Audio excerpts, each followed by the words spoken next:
सही बुखारी किताब इल्म के बयान में हदीस नंबर 115। एक रात नबी करीम ने बेदार होते ही फरमाया कि सुबहान अल्लाह, आज की रात किस कदर फितने उतारे गए हैं और कितने ही खजाने भी खोले गए।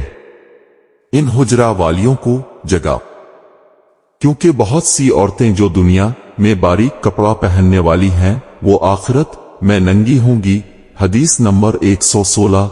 हजरत अब्दुल्लाह बिन उमर रजी अल्लाह अन्हु ने फरमाया कि आखिर उम्र में एक दफा रसूल अल्लाह ने हमें इशा की नमाज पढ़ाई।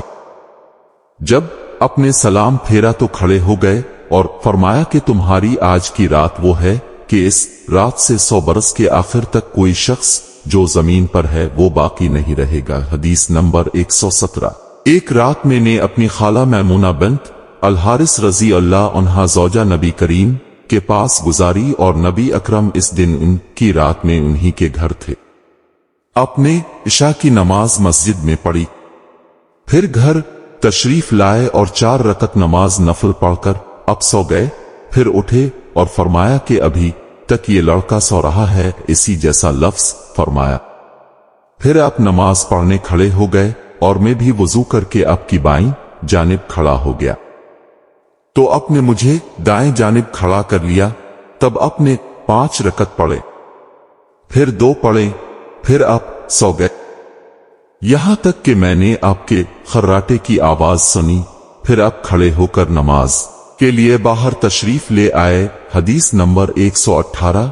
लोग कहते हैं कि अबू हुरैरा रजी अल्लाह अन्हु बहुत हदीसें बयान करते हैं और मैं कहता हूं कि कुरान में 2 आयतें ना होती तो मैं कोई हदीस बयान न करता।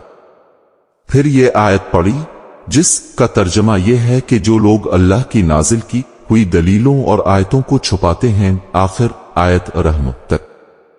वाकया यह है कि हमारे मुहाजिरीन भाई तो बाजार की खरीदो फरोख्त में लगे रहते थे और अंसार भाई अपनी जायदादों में मशगूल रहते, और अबू हुरैरा रसूल अल्लाह के साथ जी भर कर रहता ताकि अब की रफाकत में शिकम्परी से भी बेफिक्री रहे और इन मजलिसों में हाजिर रहता जिन मजलिसों में दूसरे हाजिर ना होते, और वो बातें महफूज रखता जो दूसरे महफूज नहीं रख सकते थे। हदीस नंबर 119। मैंने अर्ज किया, आ रसूल अल्लाह, मैं आपसे बहुत बातें सुनता हूं मगर भूल जाता हूं। आपने फरमाया अपनी चादर फैलाओ। मैंने अपनी चादर फैलाई, अपने अपने दोनों हाथों की चिलू बनाई और मेरी चादर में डाल दी। फरमाया कि चादर को लपेट लो। मैंने चादर को अपने बदन पर लपेट लिया, फिर उसके बाद में कोई चीज नहीं भूला। हमसे इब्राहिम बिन अल मंजिर ने बयान किया, उनसे इब्न इब्बी फिदका ने इसी तरह बयान किया कि यूं फरमाया कि अपने हाथ से एक चुलू इस चादर में डाल दी। हदीस नंबर 120। मैंने रसूल अल्लाह से इल्म के 2 बर्तन याद कर लिए हैं, एक को मैंने फैला दिया है और दूसरा बर्तन अगर मैं फैलाऊं तो मेरा ये नरखरा काट दिया जाए। इमाम बुखारी रहमतुल्लाह ने फरमाया कि बलूम से मुराद वो नरखरा है जिससे खाना उतरता है। दोस्तों, अगर वीडियो अच्छी लगी हो तो वीडियो को लाइक और चैनल को सब्सक्राइब कर देना। मिलते हैं अगली वीडियो में, तब तक के लिए अपना ख्याल रखिएगा। अल्लाह हाफिज।